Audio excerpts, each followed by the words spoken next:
My wife and daughter left me when I got very sick. Years later, they came back to take over my house. But let me tell you what happened from the start. First, I found out I had a serious illness called advanced Hodgkin's lymphoma. It was a shock because I've always been healthy. I ate well, stayed active, and went to the doctor regularly. The doctor said they didn't know exactly why I got sick, but there was a small chance I could survive with tough treatment. When I told my wife, Daisy, and our daughter, Luna, they were really upset. I promised them I would fight the illness with everything I had, but I worried about how it would change our family. The doctor said the treatment would be hard, and some marriages don't make it through. That night, I talked to my wife about my worries. She promised she would stay with me and help me through everything. Luckily, we were in a good financial situation. We had good insurance, savings, and money from my late grandfather. Our house was paid off, and I had money saved for Luna's college. I started chemotherapy a week later. It was really tough. When I came home, I felt exhausted. I could barely do anything, not even take care of myself. But my wife and daughter took care of me. They cooked, cleaned, drove me to the hospital, and made sure I had my medicine. I tried not to ask too much of them because I didn't want to be a burden. This went on for 2 hard months. However, things started to get tense with my wife and daughter. They seemed reluctant to help me, and my daughter stopped responding when I asked for simple things like water or some fresh air. One day, I had an early appointment for treatment, and my wife hadn't come downstairs. When I asked her about it, she just told me to take an Uber because she was tired. It was surprising and upsetting, but I didn't know what else to do, so I called for an Uber and asked the hospital for help. Luckily, the Uber driver was really kind and made sure I got to the hospital safely. When I got back home, things hadn't gotten any better. So I finally gathered the courage to talk to my wife and daughter about their behavior. They admitted they were feeling overwhelmed, and my daughter said she didn't expect me to need so much help. I suggested hiring a nurse to assist me with daily tasks and take me to my appointments. They agreed, and we found a nurse who was really helpful. But even with the nurse, my wife and daughter still seemed unhappy. My wife felt like the nurse was taking her place. I offered to let my wife take over the nurse's responsibilities if she was willing to do everything the nurse did. She agreed, but wasn't happy about it. She even suggested getting a male nurse, but there weren't any available. I tried to explain that the nurse was chosen because she had experience with patients like me.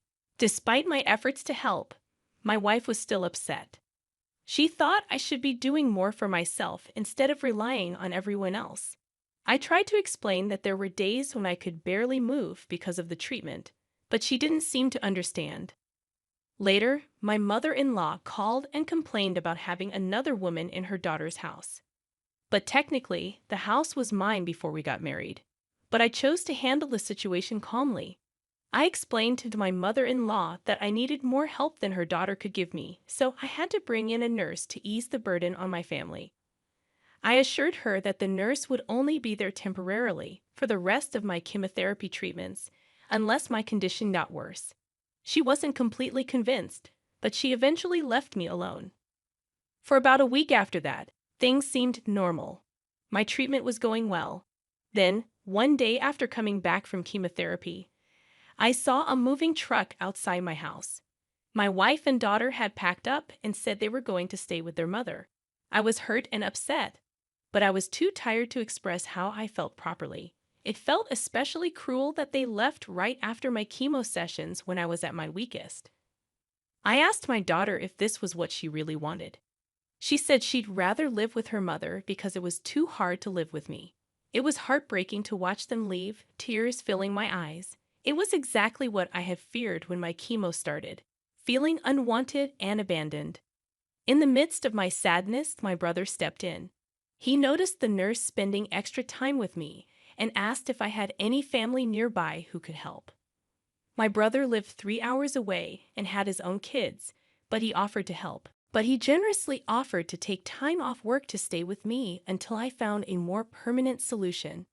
When he arrived, he was angry about what my wife had done, calling her selfish and ungrateful.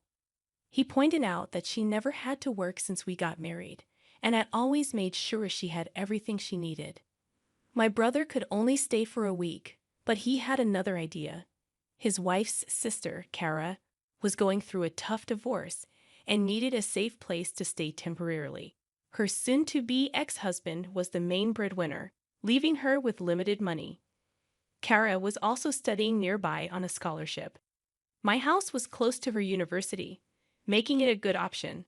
I wouldn't be alone, and she would have a safe place away from her difficult situation. I agreed to let Kara stay without paying rent since she'd be helping me out. She could choose any bedroom she wanted. My wife and daughter had taken most of the stuff, leaving just the bed and a few clothes. My brother helped Kara move in, and she promised to be helpful and considerate. I told her she wouldn't need to do too much since my nurse would be coming more often now. In the following weeks, things went smoothly.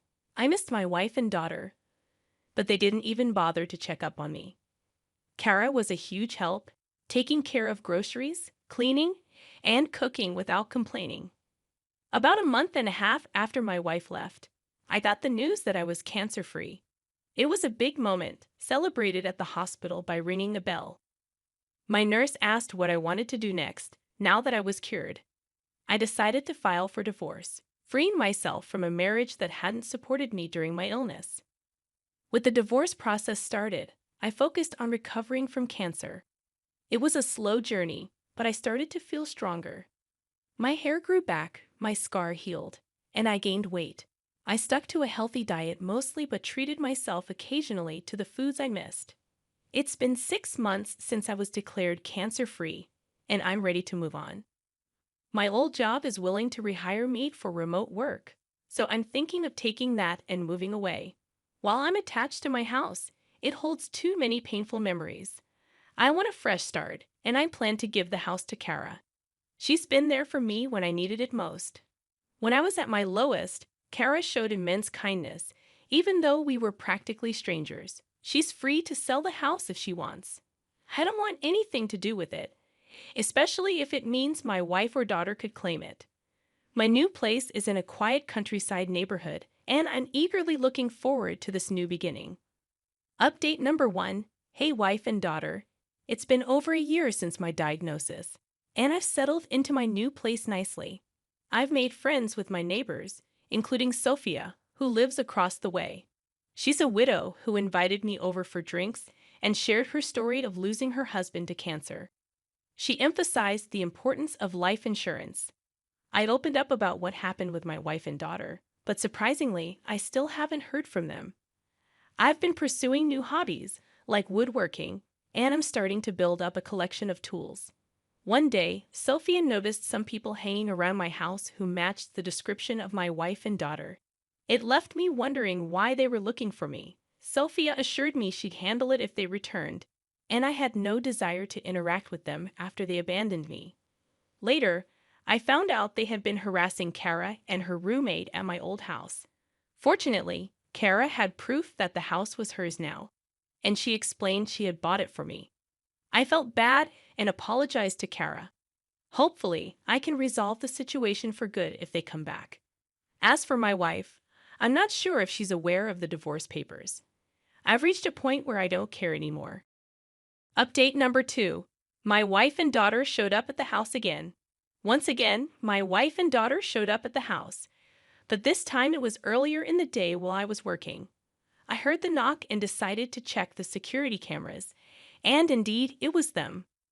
My ex-wife looked just as I remembered, but Luna had grown significantly. She was practically a young woman now. I followed the plan Sophia and I had discussed, staying inside but moving closer to the door to hear them better. Sophia, being the good neighbor she is, came over to greet them and introduced herself. My wife asked if she knew a man named Charlie who used to live there. Sophia sounded just as baffled as I was and questioned her use of used to. My wife explained that her husband, not ex-husband, had lived in this house before his recent untimely death following an extended hospital stay. My jaw dropped at this revelation because, to my knowledge, there was no record of my death anywhere, especially not at the hospital where I underwent treatment. My wife went on to claim that they were the next of kin, implying that the home was rightfully theirs. Sophia informed them that someone named Charlie did live there for a while but clarified that he was a divorcee. She also shared that during our time as neighbors, I had informed her that my wife had left me, and I have filed for a unilateral divorce. Sophia added that as far as she knew, I intended to bequeath all my assets to charity since I had no other family besides my brother. This was why she found it strange to see two women snooping around my house. The conversation fell into an uncomfortable silence before Sophia inquired if they had a death certificate or a will. They replied in the negative. Sophia explained that once they had those documents, they could take them to the county's record office. If they were indeed the rightful owners of the property, they could then get the deed in their name. My wife did not take kindly to this suggestion. She asked Sophia who she thought she was and started screaming, asserting that Sophia had no authority to interfere in her affairs. She also accused Sophia of being nosy and demanded that she mind her own business. I felt a deep sense of embarrassment. The people in this neighborhood had been nothing but kind to me, and here my ex-wife was making a scene and disturbing their peace. Part of me wanted to go out there and give her a piece of my mind. Despite the chaos, I chose to stick with our plan. Sophia, bless her heart, apologized to them and explained that she was merely trying to be helpful. After they left, I went over to Sophia's place to apologize. She brushed it off, mentioning that while she found my wife's behavior repulsive, she also found the outbursts somewhat amusing. My wife came back again yesterday. I was working in my home office when I heard a loud crash. Rushing out to the living room, I found my front window smashed, and my neighbors were outside trying to stop her.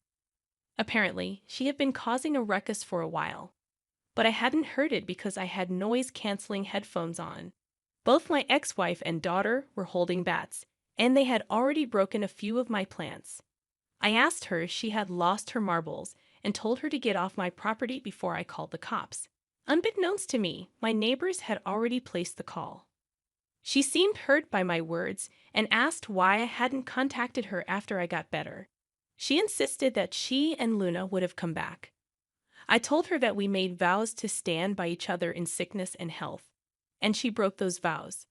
I wanted nothing to do with her anymore. She asked about Luna and mentioned that she's going to college next year and can't afford tuition on her own.